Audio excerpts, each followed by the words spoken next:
For as long as I can remember, I've been fascinated with how people present themselves to the world, whether in a positive or a negative light.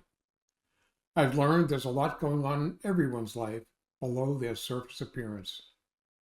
This became ingrained in me when I was about 9, following a 2-year period when I was unable to walk, I was homebound, and then bused to a class for the disabled while I was relearning how to walk.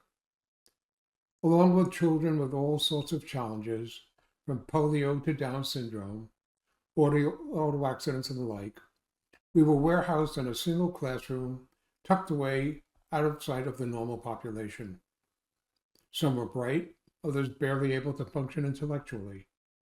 However, each one had a unique personality and mostly seemed to get along with one another. Thus began my interest with what makes certain people excel and or be personable when most of society considers them different, mostly not in a positive way. I've also observed that some people who seem to have it all, good looks, money, a great job, but also seem to be a mess. This has turned into a lifelong practice of not judging people by how they initially appear. If you will, beauty as well as ugly is only skin deep. That's what inspired Skinny Deeping, not automatically judging people by what they look like or seem to be, not judging a book by its cover.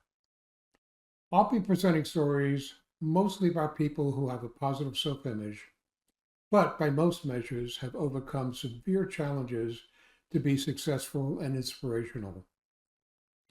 I will also be sharing other parts of my personal journey on topics such as physical fitness, diet, health challenges, and personal philosophies that others might find useful or inspirational.